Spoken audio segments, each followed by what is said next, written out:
Hello everybody, how are you? David and Franco here from TechSocial.com. That's funny, my face detection software is not only sensing my face, but also Mario's face. Today's question from ddfranco.com/ask, where you guys can answer your questions, comes from James. James says, "Hey David, a few years back, I finally made a switch to Mac. I got myself a 13-inch MacBook Pro. I am now fully converted to these computers that are brilliant.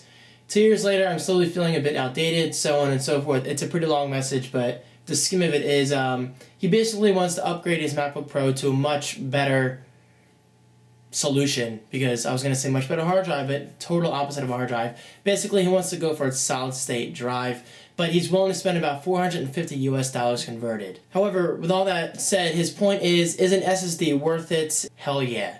I love my SSD, guys. It is easily the best upgrade I've ever done to my Mac Pro since I got it in 2007?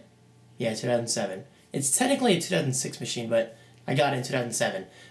But yes, SSD, amazing upgrade. Now, for those not as technically inclined as myself and most of my viewers, which is perfectly okay because I love teaching people, the difference between a hard drive and a solid-state drive is moving parts. A hard drive typically runs at 4,200 RPM, 5,400 RPM, or 7,200 RPM. RPM, sounds like a band, stands for revolutions per minute. In other words, how many times it spins per minute. Kind of like cycles on a tire of a car.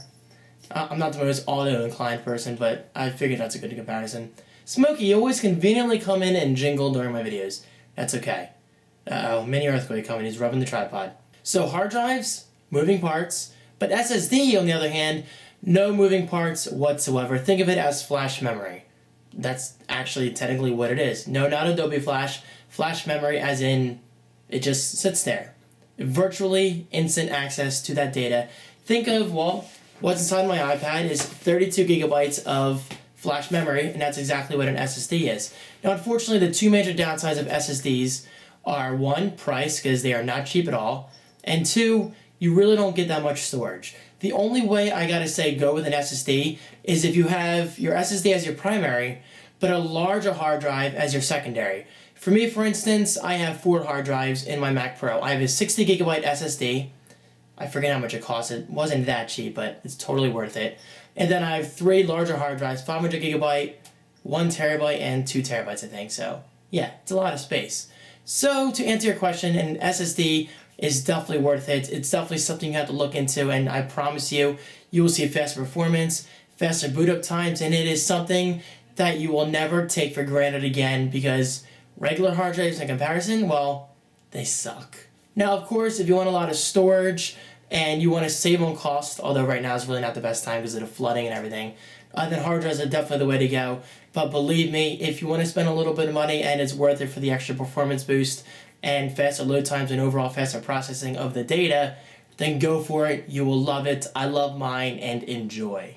So thank you very much, James, for that question. Hopefully that answered your question. And of course, as always, today is a free audiobook day for you guys, my fellow viewers, because, well, it is an Ask a Question video. And today's free audiobook via audibletrial.com/thecreative1, I really got to slow down when I talk, it's late, I got to get to bed, I got to work in the morning, is The Most Human. What talking with computers teaches us about what it means to be alive. Now, I have not listened to this, I have not read this, however, it's free for you guys, so I encourage you to just check it out. It's normally a $28 value, but it's yours for completely free. Again, go to audibletrial.com/thecreative1. Link is right below. Not only do you get this audiobook for free, but you also get a 30-day free trial of audible.com. Check out all the membership options, features, and all that good stuff. And Audible is an Amazon company. I never really mentioned that before, but hey, it is. Do you love Amazon? Who doesn't? So you really should like Audible. And plus, it's, well, free information. So thank you very much to Audible for making that possible. And thank you guys even more for watching the video. And of course, as always, if you want to ask your own questions, just go to ddfranco.com/ask, and maybe I'll feature your question in a future video. Check out my social media links below for Pinterest. I was going to say YouTube, but technically YouTube, I have other channels. Facebook, Twitter, even Google+, all that good stuff. And I'll see you next time.